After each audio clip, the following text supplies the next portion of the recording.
I'll introduce you a little bit. Alrighty. Hey, hi guys, it's Tess. Welcome back to my channel. So excited about today's video. We have a very special guest and a special person with us. He's a role model to me and an icon in the skincare industry.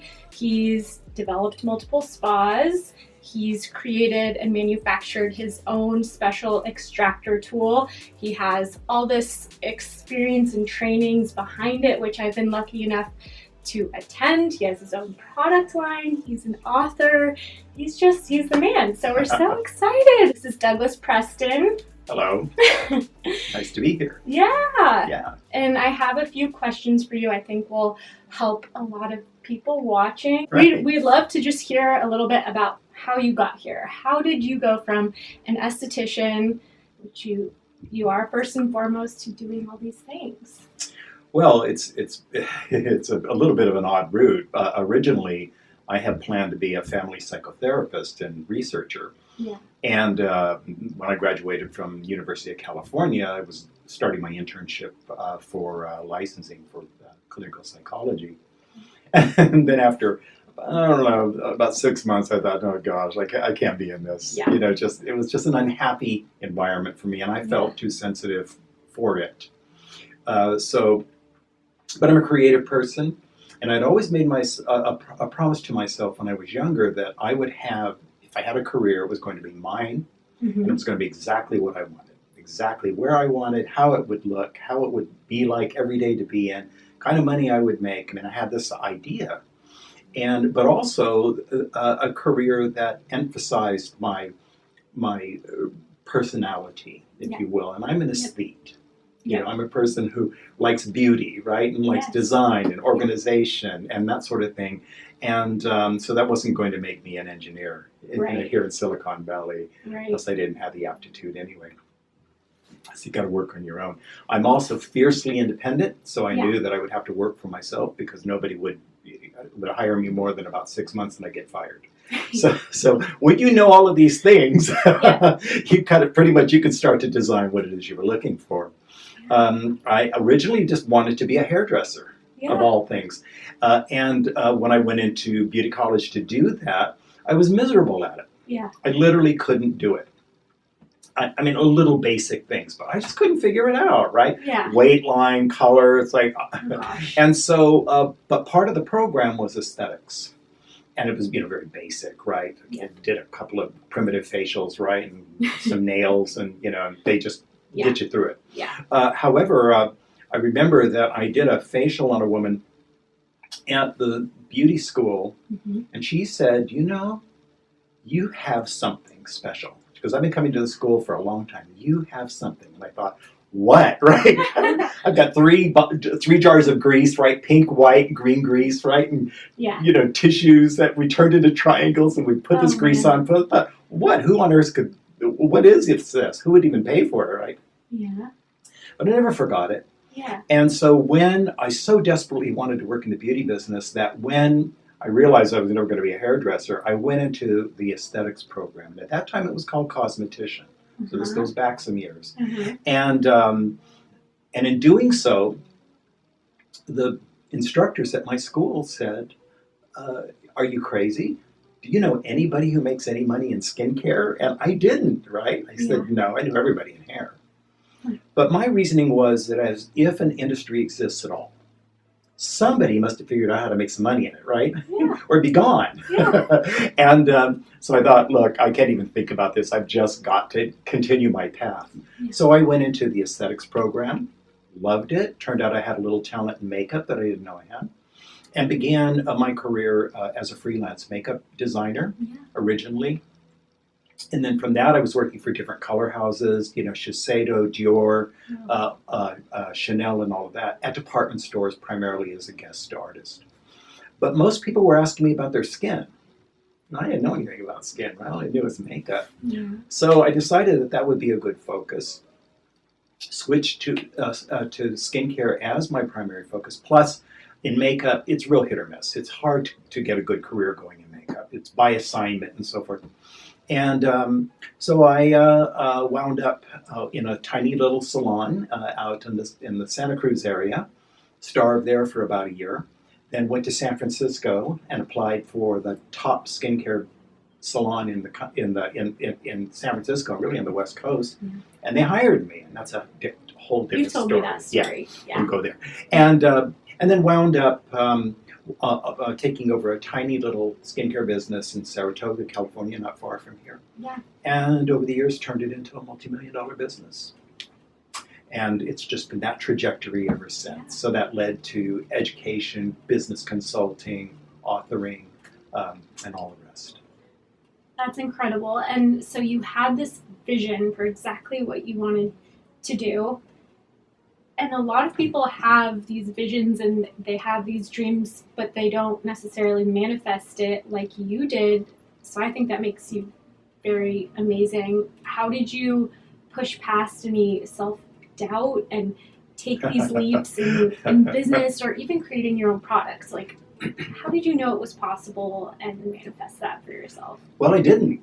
There was a great deal of doubt. As a matter of fact, when we start out, we open a place or we work for somebody and there's nothing on your books, and you look at that book all day long and it's just as empty as it was at the end of the day as in the morning. Or you get 2 or 3 appointments on your book that week and you're celebrating, and then 2 cancel, and it's really a kick in the gut. Oh yeah. And it's very hard when you're in that position to see down the road. Mm-hmm. It's growing a skincare practice is very much like planting a fruit tree. You till the ground, you put in the seed, you water, you weed, you wait. You protect it, and little by little by little, if you're careful and you don't uproot it and put it somewhere else and you don't have any disasters, it will bear fruit one day, but not right away. First you get shade before you get fruit. Yeah. But it's something, right? Yeah. And so growing a business, any kind of business, but particularly those that are appointment-based, and I don't care whether you're a dentist, an attorney, a therapist, whatever, we are at the mercy of the calendar, and we grow mostly by reputation rather than conventional marketing. And there is a gestation period for that that's very predictable, actually, if you play it right. And then suddenly your name gets sort of embedded in the local lexicon, and people start talking, right? In order to get referrals, you have to have talking heads. In order to get talking heads, you have to get them into building, right? Sure. But it is a process that's actually very reliable if you're good at what you do, and stay focused, and also don't sabotage your progress. Yeah, patience and focus. Ooh, yeah. So I didn't know. I had no idea. All I ever wanted was a full book, right? That was my dream come true. And then I began to learn that you begin to ask yourself questions such as, okay, a full book, but a full book of what? Because no 2 full books match, right? Mm-hmm. You could be doing waxes from morning to night. There's nothing wrong with that. But if your income is dependent upon your activities, and particularly where you can build income on a service, right? Yeah. So facial service, right, is great retail connected to it. Mm-hmm. Some other services, not so much. True. I wanted to focus on what would generate the most income for me per appointment time. Yeah. And then that became the direction I took off in as a practitioner. And you found this niche where you're really the specialist for acne, and people travel to you, you're a destination for it, so you really know what you're doing with acne. What are some ingredients or things you'd recommend for somebody struggling with acne or an esthetician treating it? I have to tell you honestly, I never tried to be an authority in acne. Yeah. My first original practice, I did very little acne work. I knew how. Yeah. But for me, anti-aging was where the money was. Higher price services, frequent visits, lots of retail, and the customer comes for years. Remember, there's something about acne that we should not forget if we want to be acne specialists. And that is, with certain exceptions, your customer's goal is to not come to you anymore. Yeah. Right? It's like, that's right, and for good reason, right? Yeah. I mean, do you want to go to the dentist all the time? No. You can avoid it? No. So even though there are other things that you can do there, right? Yeah. The acne client is a perishable, which I call it, whereas we never cure anti-aging. Usually most of my anti-aging clients are cured by, they die. but many of them have been coming to me for over 3 decades. I mean, I want to start now. So. And they're all older, right? Yeah. And so, but I can't name an acne client that's come to me for 30 years, right? But a few have morphed over into anti-aging. Uh-huh. But really, when you're saying that, if you want to focus on acne, one, you need to know the kind of acne conditions that are. I'm a business guy first. Let me. This is a little bit different kind of conversation, because I'm money focused first, which is why I make money, and then everything else comes immediately after. The reason I say that is because without the money, I can't do this. Sure. This isn't a hobby for me. I'm not a philanthropist, right? I don't have, I don't live on a trust fund. I have to live on what I earn. And so for me, money is important. And in the case of acne treatments, that really happened with me as a result of just really quite by accident. This is about 8 years ago now. A pediatrician brought her son to me for acne treatments because she didn't want to have him treated with drugs, right? Physician. Amazing. And she said, "Do you think you can help him?" And I said, "Yeah, probably I can." And we did wonders with him. Yeah. And now I was the go-to guy in this pediatrician's office for parents of kids who didn't want to treat them with drugs. And I still am from that office, as a matter of fact. So that was a huge advantage. However, it was bringing me a flood of customers I wasn't actually trying to get. I wanted more anti-aging business. So I'm about roughly 50-50 anti-aging acne. And the acne client is ideal because they come in, depending on who you are as a practitioner, more frequent cycles. Sure. Many of mine have been coming to me weekly for 4 years. That builds your book. And so, however, it's again a little bit different type of customer. Mm-hmm. I can concentrate my acne clients, which is one advantage financially. But I'm 66 now, and I have to tell you, with the extraction work that I do, which is the core of my acne treatments, it's getting a little hard. And back treatments don't even go there with me, because if I do a back treatment, I need a back treatment, right? From a chiropractor. It's just come to that at this point. I know. So it's a matter of preferences. Okay. So, but in acne, you want to identify the customer that you're, in my opinion, that you're most likely to treat. Pretty much all I treat here is congestive acne, which is bacteria-based, blocked follicles, and then the reaction to that because of this particular individual who is coming for treatments. Mm-hmm. Typical hormonal acne, and I'm going to describe that by mostly females, usually in the upper lip, lower chin area, sometimes along the jawline. You may not see any blackheads at all, but you'll see flat lesions. Oftentimes they've been scratched because they itch, and the person's under stress very often, so they're kind of unconsciously creating self-injury. That's not really my specialty. Sure. I almost feel sometimes that person could benefit as much from a massage as a facial. Just knock out the stress, right? Get the hormones back in balance. Just calm down, right? And but there is so much congestive acne out there, and inflamed acne, that you can easily focus on that, and that's primarily what I do. And for my new estheticians, and this is maybe a selfish question because I'm still learning how to navigate the whole world, and you're not going to be perfect 100% of the time as an esthetician. Do you have any advice for people kind of handling clients with high expectations, or maybe they come out of a treatment not necessarily happy? Do you have any advice for kind of encountering those tough situations? One of the sad things about wisdom is, one, it takes years to develop, right? There's knowledge and then there's wisdom. And wisdom is just knowledge that has been put in action over a long time, and then you get it at the end, right? Yeah. You're not born wise. Yeah, there's no shortcut. When it comes to dealing with customers, there's some things that we don't know when we're beginning. And the first thing that we need to remember is that we are the pros. If you're right out of beauty school and you've got a license, you're the authority. Same as me. And other than experience and reputation, but license by license, these guys are as qualified as I am to work with customers. That's just a fact. Yeah. The only difference is you don't have the experience, you don't have the confidence, you're not sure.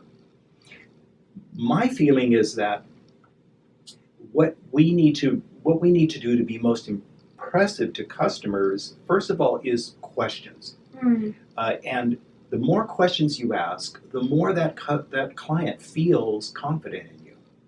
If you're trying to avoid questions because you're afraid to get the wrong answers, you're going to get caught. But questions really are the best way to, one, get the answers that you need, and secondly, to really get that client to feel, wow, this person's genuinely interested in me. Yeah. So you just want a real awesome client consultation technique. Yeah, you taught me that, and the eye contact and writing things down. And taking control, yeah. Right? When you realize that every customer's goal is just to feel better, then the visual part isn't quite as important. Because let's say that I get rid of the spots. He's still 64. He still doesn't like being that age. He'll find something else. And so the question is, how can I make this guy feel good just about where he is, right, in this time of life, and maybe direct him to what's good instead of what he thinks is a flaw. Yeah. That's a possibility, and there I have a real opportunity to make a positive change. Yeah. And same result, right? Yeah. Whether those spots go away or not, if he feels better, you've done the same thing. Exactly what you taught me. Somebody doesn't have an acne problem if you don't think they have one. Right. So. They just have acne. Yeah. It's all emotional for sure. I will wrap this up. My last question for you, for my newer estheticians who are in school and thinking about their first job after school and state board, what are a few qualities you look for, since you've hired a lot of estheticians? What do you look for when you're interviewing someone? I look for a stable job history, first and foremost. I don't want job hoppers, because I'm just the next lily pad they're going to hop on and hop off of. And it's expensive to hire someone and train them and have them disappear. Yeah. And because it's such a common experience for employers, they've gotten very cynical about training people. I don't want to train you. You bring clientele to me, and I'll milk it for all I can, as long as you're here. And I get that. Yeah. But when you're new and you're trying to get a job, you don't have the experience, that feels kind of restrictive to you, or even unfair.